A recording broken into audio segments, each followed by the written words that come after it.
nos discursos ideológicos de hoje, né, a gente tem a questão dos blocos, né?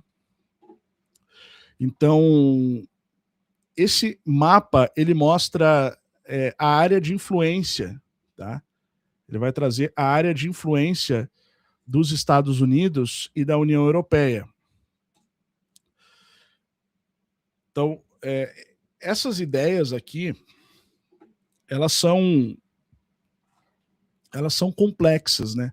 E elas são mais antigas até. Você tem aqui uma Europa que tinha uma maior influência na África, uma Europa ocidental principalmente. Tá? Você tinha aqui os Estados Unidos com uma maior influência na América Latina. E a ideia do eurasianismo, basicamente, né, que surge na Rússia, a ideologia russa, é criar esse terceiro bloco aqui, só da Europa Oriental, tendo influência nesses países, principalmente do Sul, Sudeste Asiático, né? Enfim, eles estão tentando fazer essa criação de hegemonia, né? Então é bem complicado, porque se um líder de esquerda como o Lula faz um discurso dizendo que a Ucrânia, ou mesmo o MAGA pode fazer isso, como já fez, a Ucrânia está avançando lá, eles fazem parte da zona de influência russa. Então, isso justifica a invasão da Rússia na Ucrânia. Você cria uma margem para um discurso de que a Venezuela faz parte da zona de influência dos Estados Unidos, então justifica-se que os Estados Unidos vá lá e faça uma invasão na Venezuela. Beleza, no caso da Venezuela, a maioria não vai se opor, a grande maioria não vai se opor, exceto simpatizantes do Che Guevara e do Hugo Chávez, do Fidel Castro, do Karl Marx, do Lenin, do Stalin, né? Só a esquerda mesmo. A esquerda latina, ela assumiu uma identidade de Simão Bolívar, que foi o cara que fatiou o Império Espanhol, né, e criou as pequenas repúblicas que a gente tem hoje, os países sul-americanos ao redor do Brasil, né? Principalmente esses países aqui na região de Bolívia, Peru, Venezuela, Colômbia, né? Então, aqui a gente tem, eles pegaram a figura do Simão Bolívar como libertador, né, e transformaram isso na chamada Revolução Bolivariana. Pegaram a figura do Bolívar e adotaram o nome, que era uma figura icônica para esses países, uma figura histórica, porque depois das revoluções, os que fizeram as revoluções, as sociedades discretas, né, e secretas, basicamente colocaram depois... contaram a história, repetindo nos livros escolares ao longo de alguns 2 séculos ali, todos os dias, para as crianças aprenderem que Simão Bolívar foi o grande herói da nação. E aí vem um pessoal de esquerda, pega o nome do Simão Bolívar, transforma isso numa ideologia ultra-revolucionária, que é só uma cópia do marxismo, mas chama ela de bolivarianismo. É o marxismo sul-americano, né, sul-americano daquela região. Aqui no Brasil não faria sentido, porque a gente quase não conhece Simão Bolívar, o brasileiro não aprende sobre isso, muito pouco. Mas lá é o grande herói que é ensinado nas escolas, tá entendendo? Então essa é a situação. Aí o problema é que se você fala assim, para um americano falar isso não tem problema. Para a MAGA, por isso que você vê alguns líderes americanos próximos ao Trump falando coisas desse tipo, a Ucrânia tá invadindo a soberania daquela área de influência que é da Rússia, ou da Rússia e da China, né? Então, no caso até você tem uma divisão aqui, né? A China tomando mais essas partes ao sul e sudeste asiático, e a Rússia pegando essas regiões da antiga União Soviética, como a própria Ucrânia, que foi anexada na União Soviética, né? Então, foi tornada parte da União Soviética. E eu sei, tem outra história em relação à Ucrânia que eu não vou entrar nesse detalhe agora, mas em relação ao nacionalismo ucraniano que vai surgir naquela região, é suprimido pela União Soviética e tudo mais. Mas beleza. Entenda o seguinte, se você fala que a Ucrânia está invadindo a área de influência russa, por isso a Rússia tem o direito de atacá-la, invadindo como? Quando ela sinaliza a intenção de entrar para a OTAN. Tá? Veja, isso é um discurso, uma narrativa do Kremlin. Né? Não é exatamente verdade. A Ucrânia pediu para entrar para a OTAN. Na verdade, existem vários países que têm fronteira com a Rússia, que fazem fronteira com a Rússia, né, especialmente ali nos países bálticos, que entraram para a OTAN, na época que a Letônia, a Lituânia, a Látvia, se eu não me engano, a Polônia entrou nessa época também, mais alguns países aqui, vizinhos da Rússia, entraram. Aí a Ucrânia pediu para entrar também, mas a OTAN disse não. Se eu não me engano, foi em 2002, tá? Quer dizer, há 24 anos atrás. Então, já tinha sido negado. A intenção da Ucrânia já era essa na época.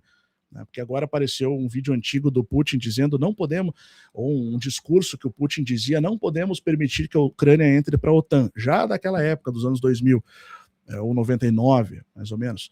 E aí o pessoal falou, veja só como o Putin é consistente, ele defende as mesmas coisas que naquela época.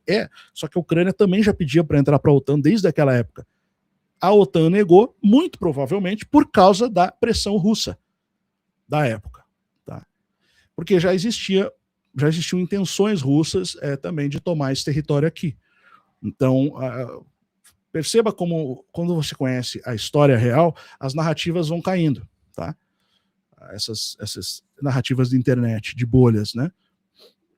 Então, ok. Para os Estados Unidos falar isso, tudo bem. Então, você vir com esse discursinho de zona de influência russa, não tem problema. Né? Porque para eles é até positivo, porque se tiver alguma coisa na zona de influência deles que não esteja de acordo com os seus interesses, eles podem intervir, podem invadir um país. Né? Então, enquanto é a Venezuela, bolivariana, ditatorial, que quebra o país, que deixa o povo na miséria, tudo bem. Né? Até aí, tudo bem, para a maioria. O problema é quando isso passa, o problema é que esse discurso pode ser extremamente prejudicial, por exemplo, para o Brasil. Né? Porque, assim, a questão não é nem tanto se o país... Vamos supor que o Brasil deu uma guinada para a direita futuramente, que exista uma direita de verdade, não essa porcaria que a gente teve antes, e que exista uma direita estilo Enéas, que fala em desenvolvimento do país. Vamos supor que a gente passe a ter uma direita que seja mais desenvolvimentista, como eram as ideias de Dr. Enéas, né? Que acredite nessa questão de impulsionar a economia, alavancar para tentar transformar o Brasil em uma potência, investir na área militar, investir em defesa e em alta tecnologia. Né? Então, e vamos supor que lá na frente os Estados Unidos já tenha consolidado essa doutrina, a doutrina Monroe, né? Que é a doutrina lançada em 1823 pelo presidente americano James Monroe, que foi uma política que declarava a América como esfera de interesse dos Estados Unidos, proibindo novas colonizações europeias e interferências europeias no hemisfério ocidental, sob o lema América para os americanos, enquanto os Estados Unidos se comprometiam em não se envolver em assuntos europeus. Né? Então, não se envolver, inclusive, na questão da influência europeia na África, por exemplo, né? Então, era essa doutrina, América para os americanos, tá? O Trump fez discurso recentemente, agora eu aplaudi o Trump, elogiei a ação, agora deixa eu falar também a questão, o porém disso aí, né? Então, a gente tem esse porém agora, porque ele falou recentemente que o Brasil era quintal dos Estados Unidos, tá? Então, em uma fala corriqueira, em meio de um discurso, né, uma resposta, acho que uma jornalista, então, ou aos jornalistas, o problema desse discurso é que isso valida a ação de países que exercem influência sobre os demais. E o problema é que lá na frente os Estados Unidos pode mudar, ele pode se tornar mais progressista, como tem crescido, mais à esquerda, como tem crescido pessoas, políticos mais à esquerda, né, nos Estados Unidos. Me esqueci o nome daquele que concorreu à presidência também, que é bem socialista, me fugiu. A gente teve agora o novo presidente de Nova York, né, que no caso ele é muçulmano. A gente não sabe o dia de amanhã. O problema é que você vai consolidar uma doutrina, e uma doutrina é algo maior, é uma mentalidade, ela não é uma política ou uma ação política, é uma doutrina. E você vai consolidar uma doutrina que lá na frente a gente pode, de repente, ter um governo mais pró-desenvolvimento no Brasil, não entreguista, não ultraliberal, né, uma direita ao estilo Enéas, e os Estados Unidos podem não gostar disso e resolver intervir. Né? Aliás, como já foi feito no passado. Tá? Precisamente a gente pode falar o exemplo da era Vargas. Eu já vi o pessoal criticar, falar, não, mas a Vargas quase se alinhou com a Alemanha, com a Itália na Segunda Guerra, com o eixo fascista e tal. De fato, quase aconteceu isso, mas na última hora ele tomou a decisão certa. Porém, ele tinha projetos de longo prazo, né? Então, a questão de Getúlio Vargas é bastante assim, controversa, né? Até a questão da morte dele, né? Se foi morrida ou matada. Então são muitas coisas aí que envolvem. Então a gente tem, quando a gente valida essa ideia, e eu vejo tanto a direita quanto a esquerda falando isso, né? Porque a Ucrânia está lá incomodando a Rússia, porque eles querem entrar para a OTAN. Cara, esse argumento é bizarro, ele é totalmente absurdo, porque, em primeiro lugar, se você defende soberania, como esse pessoal defende, você deveria defender o direito da Ucrânia de ser soberana, para começo de conversa. Se ela não está agradando a esfera de outro país, dane-se. Né? Mas é o mesmo pessoal que fala em soberania, vem com esse discursinho patético. Então é muito complicado, porque, na verdade, eu não estou falando de qualquer um, eu estou falando do que o Lula está fazendo. Tá? O Lula fala exatamente isso. Não, porque a Ucrânia também está errada lá, não sei o quê. Por isso que justifica a ação da Rússia. Agora, os Estados Unidos fazer uma ação extremamente cirúrgica e bem sucedida e só pegar o líder, o presidente, que tem um monte de processo, que é um cara que todo mundo sabe que é um ditador, que não acatou o resultado das eleições, né?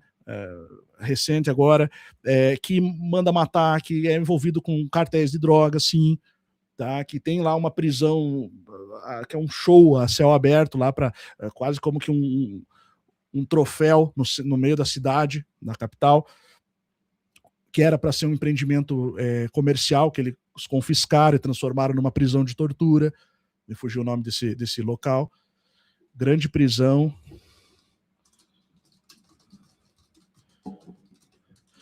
Caracas, que era prédio comercial. Vamos ver aqui, se eu acho. Isso, o Helicoide, tá? Era para ser um luxuoso shopping center, é conhecida como Helicoide, tá?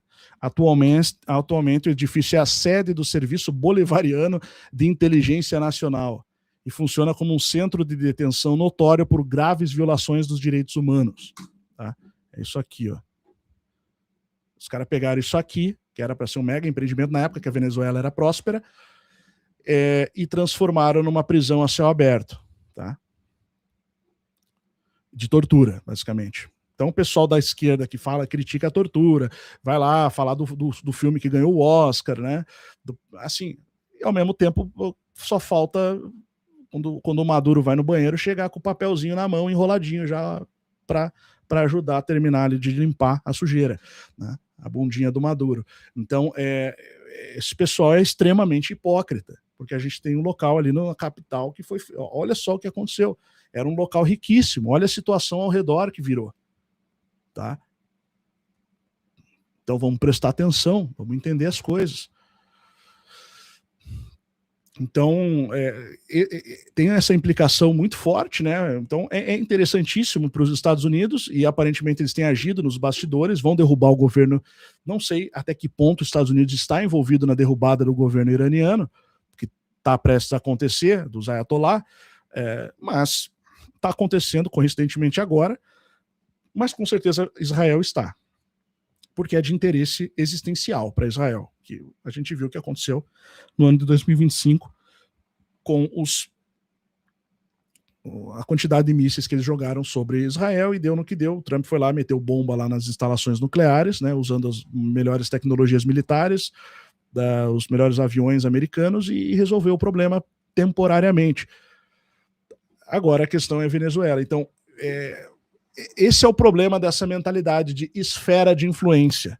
Se você é alguém que defende soberania para começo de conversa, como a esquerda diz que é, não tem que estar falando em esfera de influência da Rússia na Ucrânia. Tá? E o Lula usa esse discurso. Tá?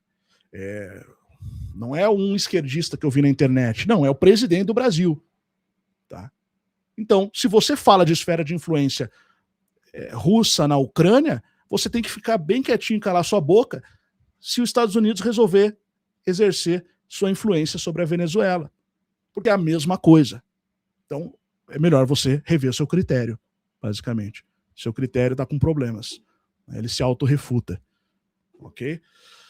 Então, ou você defende nação, ou você defende bloco de influência, e aí você, né, enfim, você já está recriando um cenário aos moldes da Guerra Fria.